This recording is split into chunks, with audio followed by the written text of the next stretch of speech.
Assalamualaikum warahmatullahi wabarakatuh. Halo semuanya, saya Andi Stefan SBD. Ketika memasuki dunia belajar di perguruan tinggi, kita 100% akan dibebaskan dalam berpikir dan bertindak. Entah itu mau masuk ke kuliah ataupun tidak, dosen akan membebaskan kita. Namun tentu ada konsekuensinya dalam setiap tindakan, misal mendapatkan nilai E karena sering bolos. Namun demikian, belajar di perguruan tinggi memiliki pendekatan yang berbeda dari ketika masa SMP atau SMA, yakni lebih kepada kuatnya belajar mandiri. Perlu menumbuhkan motivasi internal yang kuat untuk belajar. Belajar di perguruan tinggi memerlukan pendekatan yang berbeda dibandingkan dengan di sekolah menengah. Berikut ini ada beberapa tips untuk kita agar bisa sukses dalam belajar di perguruan tinggi mendapatkan IPK maksimal atau cum laude. Pertama, maksimalkan manajemen waktu. Buatlah jadwal mingguan untuk mengatur waktu-waktu belajar kelas, pekerjaan rumah, kegiatan organisasi, dan kegiatan ekstrakurikuler lainnya.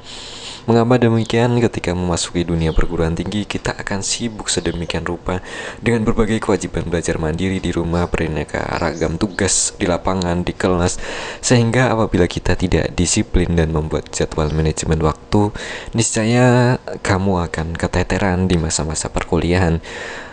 Kemudian prioritaskan tugas dan hindari menunda-nunda pekerjaan. Menunda-nunda pekerjaan di awal memang terasa nyaman, namun tidak di akhir.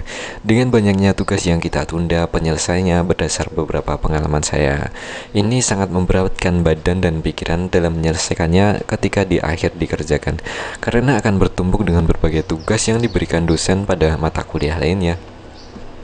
Kemudian pengorganisasian. Gunakanlah kalender atau aplikasi manajemen tugas untuk melacak tenggat waktu tugas atau ujian. Memberikan penanda kapan tugas harus dikumpul juga penting untuk dilakukan. Mengapa demikian?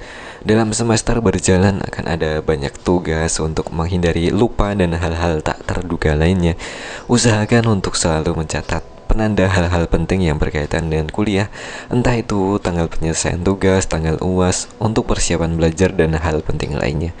Simpan catatan yang rapi dan teratur untuk setiap mata kuliah. Dengan catatan yang rapi dan teratur, ini akan memudahkan kita untuk belajar saat akan menghadapi UTS maupun UAS atau momen untuk belajar lagi pada mata kuliah tertentu.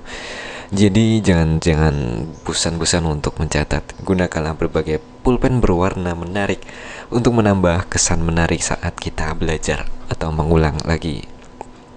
Metode belajar yang efektif. Temukanlah gaya belajar yang efektif untuk Anda. Misalnya ada visual, auditori, kinestetik.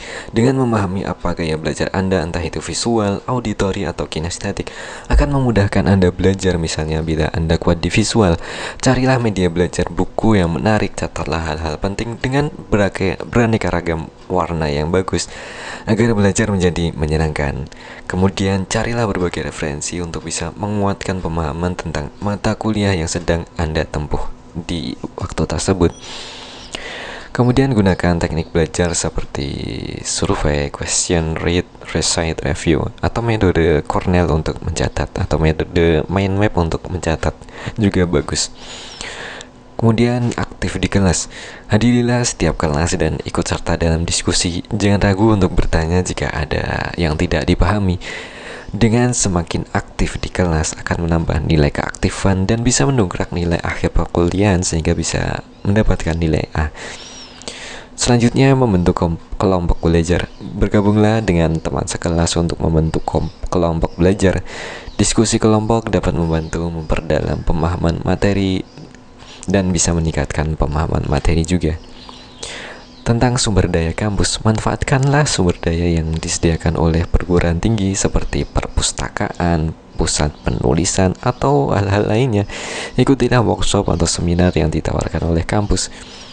Kembangkanlah diri Anda dengan segala sarana prasarana yang dimiliki kampus tempat Anda berkuliah, karena demikian bisa meningkatkan skill Anda ketika mulai bekerja nanti dan mencari pekerjaan.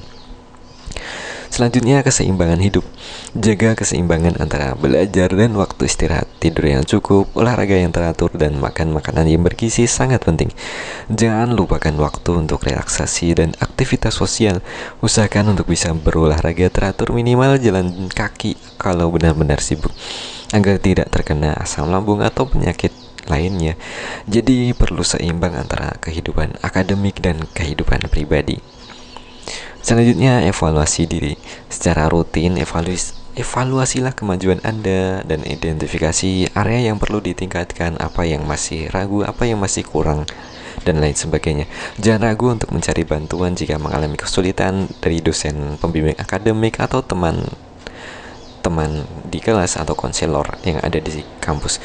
Dengan mengikuti tips berikut ini, menghadapi tantangan akademik di perguruan tinggi dan mencapai kesuksesan bukan hal yang sulit untuk kita capai. Terima kasih telah mendengarkan sampai sejauh ini. Saya Andi Setiawan SPD. Jangan lupa bahagia. Assalamualaikum warahmatullahi wabarakatuh. Sampai jumpa di video selanjutnya.